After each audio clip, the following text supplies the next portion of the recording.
Hello everyone and welcome back. So yesterday Creative Assembly did a live stream focusing around patch 6.3 where they went into a little bit more detail than their blog, and I want to talk about that because it does look like it's going to be happening at some point soon if they're already showcasing that much information. But I wanted to talk about this because it looks pretty damn good. Like, it's been one of these weird droughts, but it does look like this patch might be worth the silence. Well, we're gonna have to wait and see. So let's jump in and talk about these changes. But before anything, a big thank you to our sponsor, Instant Gaming. Instant Gaming is a platform where you'll be able to buy games at discounted rates. There's a bunch of games getting announced lately, especially that of Dawn of War 4. Right now, it's not available for pre-purchase, but you will be able to wishlist it and get yourself a good deal. Look, as a Warhammer fan, we've got a lot of games coming out. Mechanicus 2, Dawn of War 4, who knows what else gets announced later this year. So trying to get the best deals possible is usually the best way to go, especially if you're still spending a lot of money on your tabletop armies, like I am.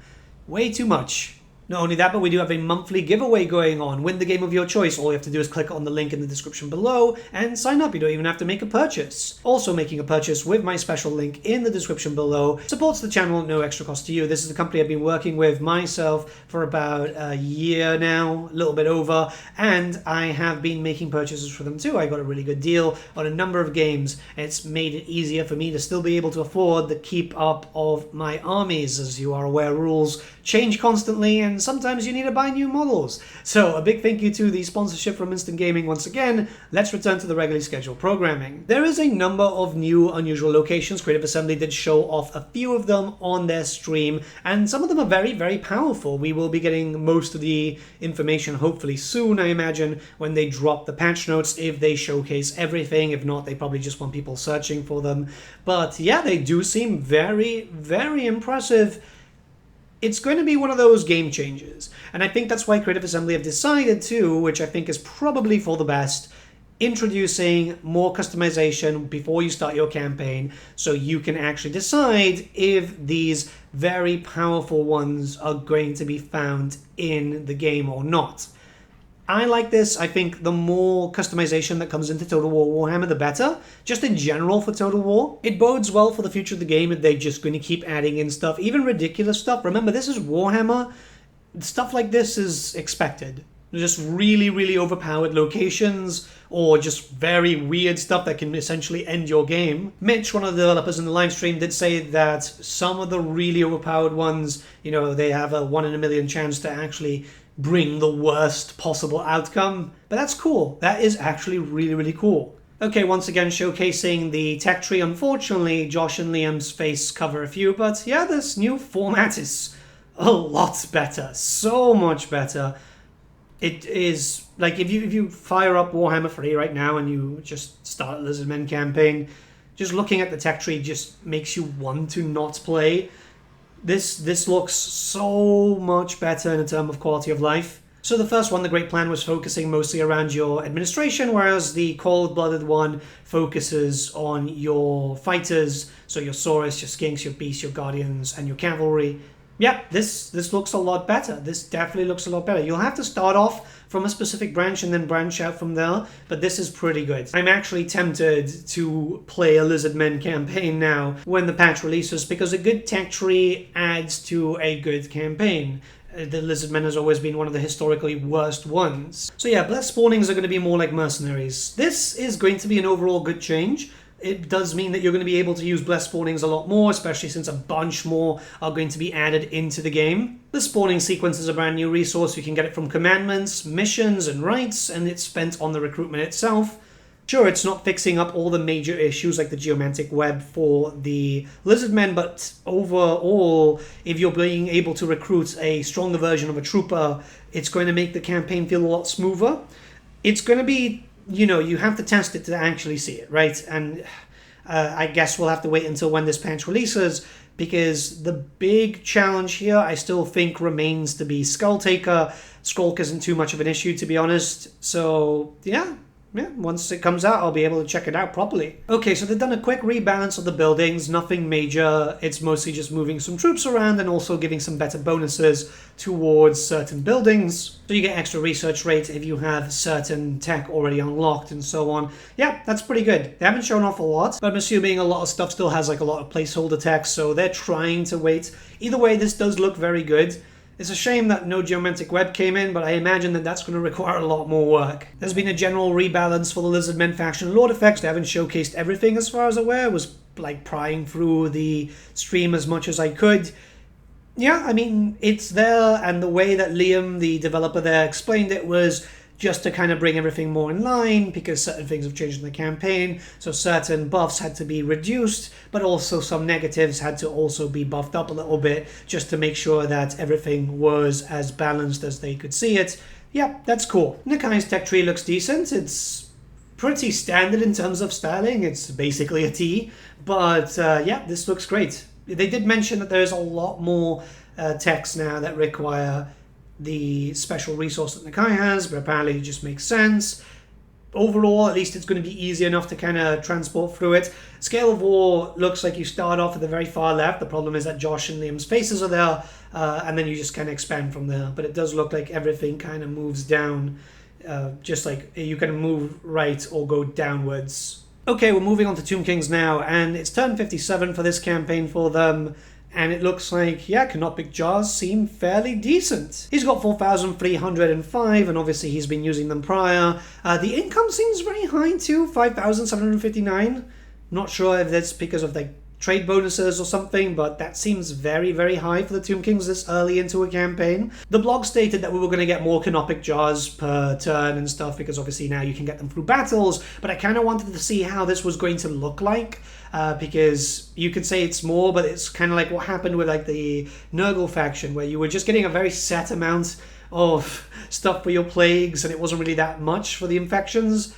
This definitely looks pretty damn good, so I'm pretty keen. And it doesn't look like he's got that much of large of an empire anyway. He's just dealt with Forek, and he's mostly just got the starting areas for Khalida. Okay, so this is a look at the Confederation stuff. So it's going to cost a fair amount, not only just jars, but treasury too. This is just for Katep at the moment. So with the other forms of Confederation, you can do it via combat, but there's also this.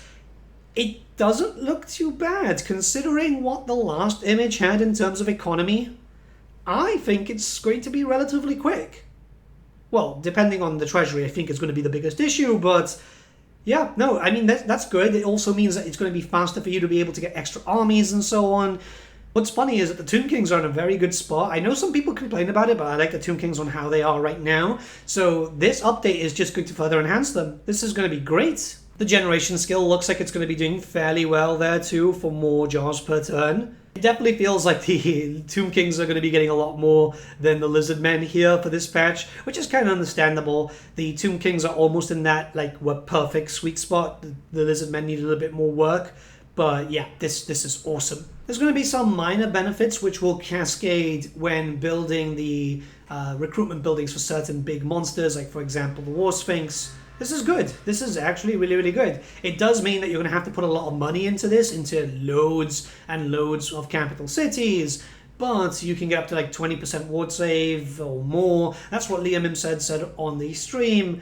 It's going to be much more beneficial. A lot of your big damage stuff is your distraction carnifexes, and a lot of them will get like really bogged down early on, especially if you're dealing with a lot of range armies or a lot of stuff with anti-large, which there's a lot of anti-large in the game.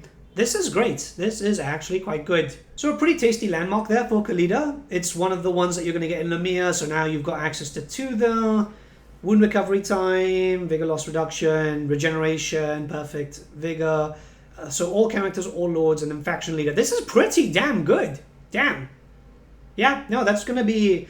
I think it's because they're trying to make people play someone other than Cetra, which can be kind of tough, considering that Cetra is meme-worthy. But yeah, no, this does look quite good.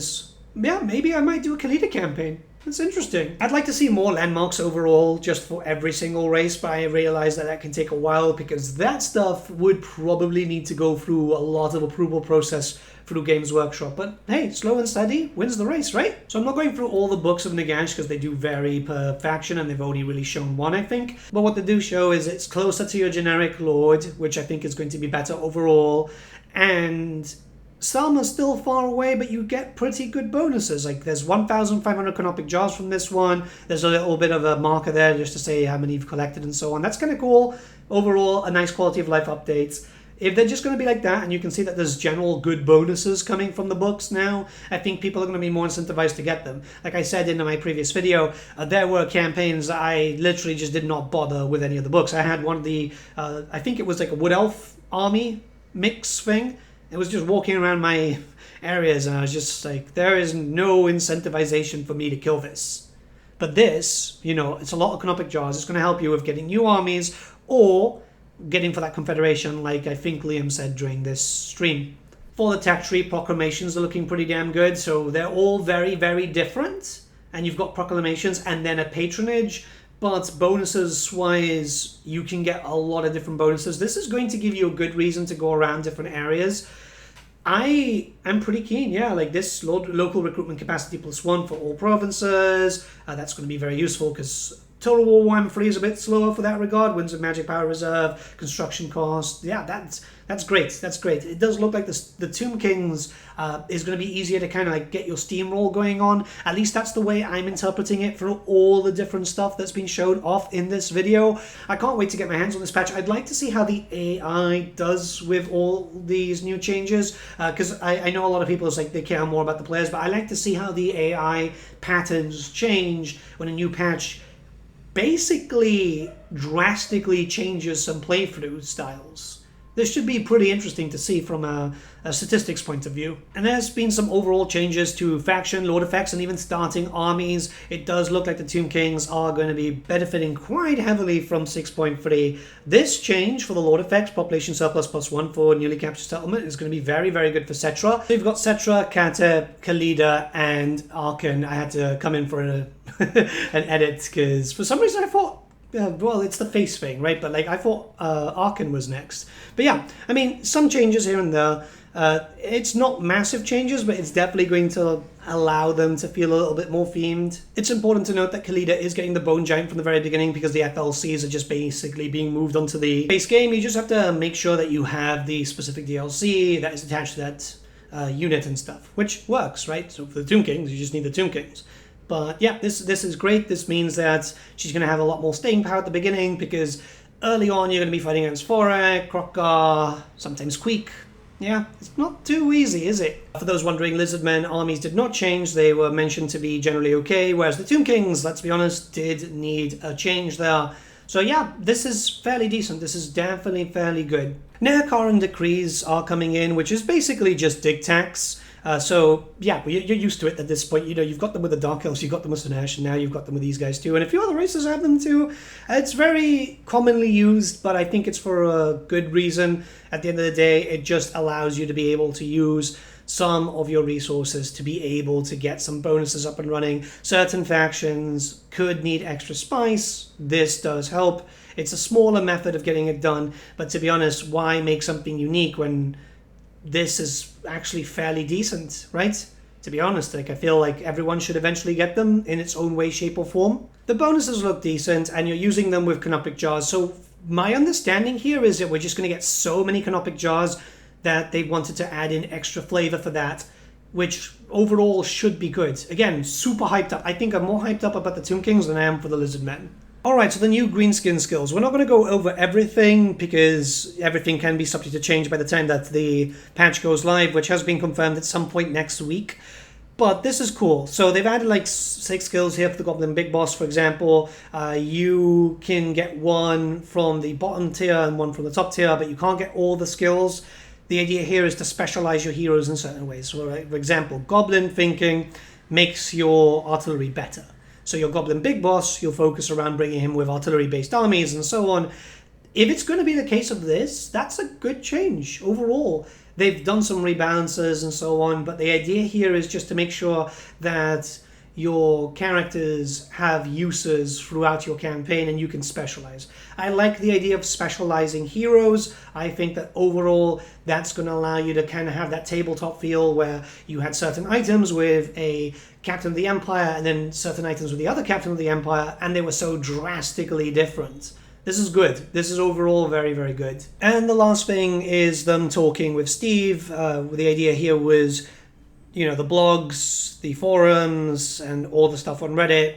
They talked about the What's Changed video coming up for like the Hiles, and obviously What's Changed for the Norskins, and also the Slaanesh faction, because we do know that stuff has changed around since they originally showed it off. That's going to be after 6.3 launches. The plan is 6.3 is launching next week. So they are potentially going to do that either the same week or the week after, but stuff can get delayed. You never know with these things. They did talk about stuff like unit caps for single player campaign, but if that gets added in, it will be entirely optional. So don't start raging about that just yet. If it's entirely optional, that's great. If it's forced, that's going to be awful. Optional is always the best. More options for starting your campaign is always great. That's something that Total War Pharaoh does very, very well, and I've always praised them for that. It's something that I feel like a lot of players do kind of like. I think there is a mod which adds in unit caps. I like doom stacking. I think that's kind of cool. I can't do doom stacking in the tabletop because there are unit restrictions and point restrictions and so on. I'd like to be able to do it in Total War because Total War itself is a sandbox game, right? So if it's just going to be optional, that's awesome. There was a talk about this also, which I think is very, very important, which is the one on screen. The whole thing about getting rid of the little bit of edge there after a wall is broken and stuff. They said that that's been taken into consideration. It's not a priority at the moment. Hopefully that gets sorted out because I feel like that's what fucks with a lot of the pathfinding actually when you're invading. Maybe I'm wrong, but I feel like it does have issues with the AI kind of, and even your own units trying to navigate through them. I've seen units kind of getting stuck, half of them coming in, half of them getting stopped there. If that is a major issue for sieges, maybe it just make it a lot better. But so far this looks very, very promising.